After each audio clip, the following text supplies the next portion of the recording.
Je suis persuadé, lorsque Dieu regarde la planète, c'est sûrement le plus bel endroit ici pour lui, parce que c'est ici que son Fils est mort pour chacun de nous. Gloire au Seigneur. J'aimerais lire un passage de la parole de Dieu. C'est dans l'Épître aux Hébreux, dans le 9e chapitre. Ça dit ceci au verset 11. « Mais Christ est venu comme souverain sacrificateur des biens à venir. Il a traversé le tabernacle plus grand et plus parfait, qui n'est pas construit de la main d'homme, c'est-à-dire qui n'est pas de cette création, et il est entré une fois pour toutes dans le lieu très saint, non avec le sang des boucs et des veaux, mais avec son propre sang, ayant obtenu une rédemption éternelle. Car si le sang des taureaux et des boucs et la cendre d'une vache répandue sur ceux qui sont souillés sanctifie et procure la pureté de la chair, combien plus le sang de Christ, qui par un esprit éternel s'est offert lui-même sans tache à Dieu, purifiera-t-il votre conscience des œuvres mortes afin que vous serviez le Dieu vivant. Alléluia! Alléluia. Si le sang des animaux sous l'Ancienne Alliance et les cendres de la génisse rousse procuraient la pureté de la chair, combien plus le sang de Christ nous purifie et nous donne une bonne conscience devant le Seigneur.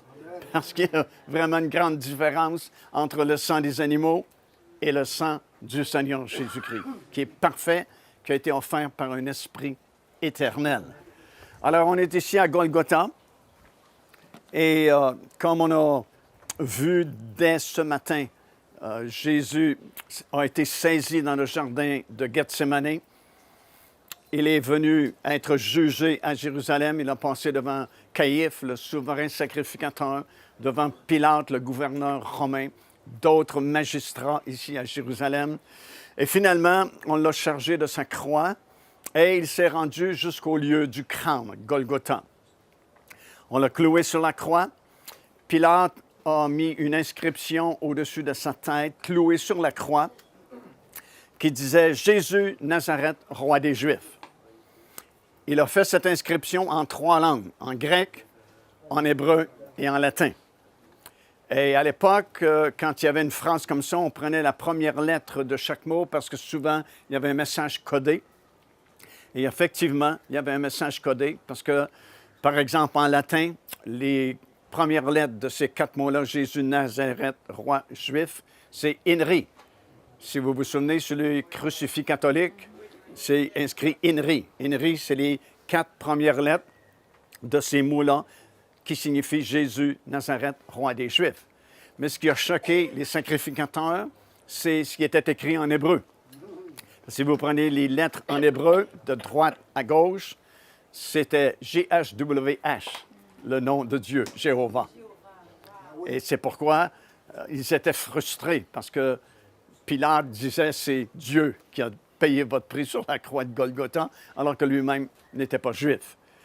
Et c'est fort parce qu'à l'époque, sous l'Ancienne Alliance, on offrait un agneau par famille à l'occasion de la Pâque. Et le papa de la famille, pour s'assurer que tout le monde savait qu'il s'était accompli de son devoir, achetait une petite étiquette de cuivre. Et il écrivait son nom sur l'étiquette et mettait l'étiquette autour du cou de l'agneau qu'il présentait. De cette façon, tout le monde savait qu'il avait suivi la procédure de l'époque et il avait suivi la loi de l'Ancien Testament. Alors, c'est comme Dieu respectait la coutume de l'époque et il a mis son étiquette au-dessus de son agneau sur la croix de Golgotha. Il a été placé sur la croix à 9 h le matin. À 15 h, Christ est mort. Ses disciples l'avaient tous abandonné. Il n'est resté que Jean et quelques femmes. Et puis, ces 2 disciples méconnus, finalement, qui sont venus ici réclamer le corps de Jésus pour le mettre dans le tombeau, le sépulcre. Joseph d'Arimathée et Nicodème. Ce sont 2 disciples dont on n'entend pas parler ailleurs. juste un passage dans Jean chapitre 3, alors que Jésus explique à Nicodème le miracle de la nouvelle naissance. Mais Nicodème ni Joseph d'Arimathée n'ont accompli des exploits. Et souvent, nous, l'être humain, on se fie souvent aux apparences, à ce qui frappe le regard. On regarde au gros nom, au grand ministère, mais ne négligez pas ceux qui travaillent dans l'ombre, parce que souvent, ce sont eux les vrais héros, plus que les grands noms dont les lettres scintillent, là, comme les néons la nuit. Alors voilà 2 disciples méconnus, 2 disciples secrets, mais c'est eux qui sont venus chercher le corps de Jésus et le déposer dans le tombeau. On présume que c'est le tombeau de Joseph d'Arimathée ici. Probablement qu'il avait compris quelque chose, Joseph. Il pouvait bien passer son sépulcre à Jésus. Il savait qu'il ne serait pas là plus que 3 jours et 3 nuits. Mais bon, c'est 2 disciples méconnus. Et puis, cette semaine-là, il y a différents sabbats. Quand Jésus est mort, ce n'est pas un vendredi, désolé de vous décevoir, mais le fameux vendredi saint, c'est l'invention de la religion catholique. Il est mort un mercredi. Et il y avait plusieurs sabbats cette semaine-là parce qu'il y avait la fête de la Pâque, les pains sans levain et le sabbat hebdomadaire le samedi de chaque semaine. Et c'est d'ailleurs pour ça que les femmes n'avaient qu'une seule journée pour préparer les épices et puis les arômes, les aromates pour embaumer le corps de Jésus. Et dès le lendemain du sabbat, donc le dimanche matin, la Bible dit à l'aube, très tôt le dimanche matin, les femmes sont venues ici et elles s'inquiétaient à savoir comment elles bougeraient la pierre parce que déjà le tombeau était scellé. Et puis tout au long, elles figuraient comment elle allait s'y prendre pour rouler cette pierre-là. Mais quand elles sont rendues, la pierre est déjà roulée. Alléluia! Parce que les anges sont venus et puis Jésus n'est plus dans le tombeau, il est déjà ressuscité. Gloire au Seigneur. Et les anges ont dit, pourquoi cherchez-vous parmi les morts celui qui est vivant? Allez plutôt là où il vous a donné rendez-vous, en Galilée. Et toutes les femmes qui étaient venues étaient satisfaites de la réponse des anges, sauf une, Marie. Marie s'est dit, d'accord, il n'est pas ici, c'est évident, son corps n'est pas là, mais où est-il? Je veux savoir où il est. Comprenez-vous, ça, c'est une grande leçon de ne jamais être satisfait de ce que nous savons et ce que nous connaissons, parce que dès l'instant où vous êtes satisfait de ce que vous avez et de ce que vous connaissez, c'est tout ce que vous aurez. Mais si vous en voulez plus, alléluia, Dieu en a infiniment plus pour vous. Alors, toutes ces femmes sont satisfaites de la réponse des anges, sauf Marie. Marie veut savoir où il est. Il n'est pas là, parce que pour elle, vous comprenez, il n'est pas ressuscité. La preuve, elles sont venues avec des aromates pour embaumer le corps de Jésus. Et à l'école des embaumeurs, la première leçon que vous apprenez, c'est « Soyez certaines que la personne est morte avant de l'embaumer. » Alors, si elles sont venues avec des aromates pour embaumer le corps du Seigneur, c'est qu'elles pensaient vraiment trouver le corps du Seigneur pour l'embaumer. Mais il était déjà ressuscité. Alors, Marie cherche dans le jardin ici.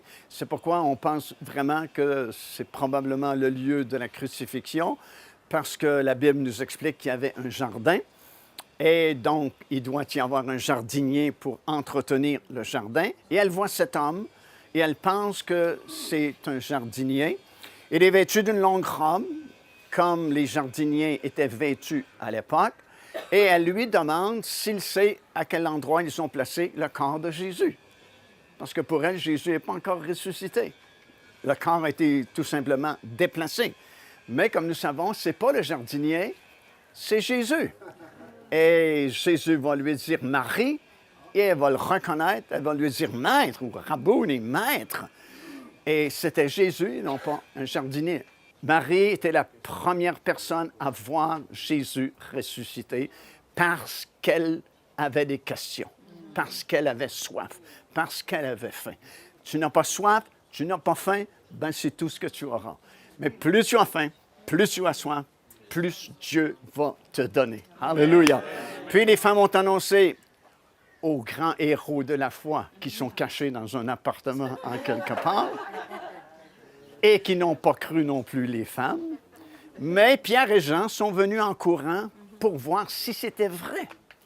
Évidemment, le corps n'est plus là, mais l'enveloppe est là.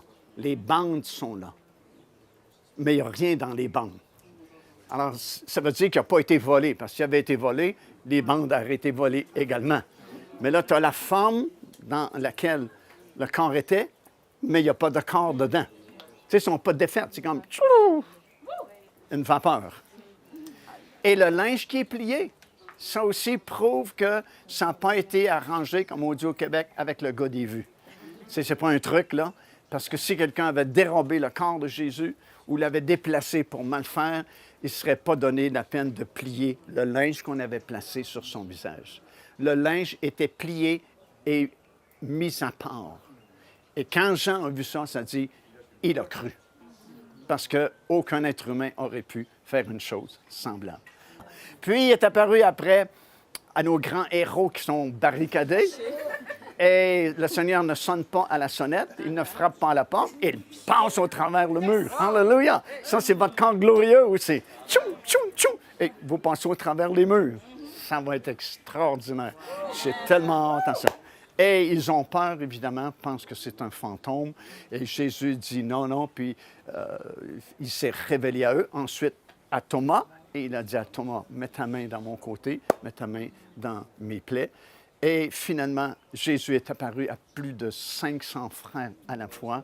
Et il est apparu en Galilée, il est apparu ici à Jérusalem. Et finalement, 40 jours plus tard, sur le sommet de la montagne des Oliviers, avec ses disciples, il va donner ses derniers ordres.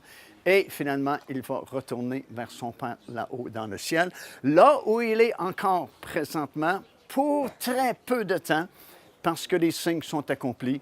Il revient bientôt, c'est sa promesse. Mais en attendant, Jésus a payé le prix pour nous. Nos péchés sont vraiment pardonnés. Amen. Si vous doutez du pardon du Seigneur, souvenez-vous de ce qu'on a partagé ici cet après-midi. Il est continuellement à la droite du Père dans les lieux célestes et vous êtes continuellement sous l'aspersion de son sang.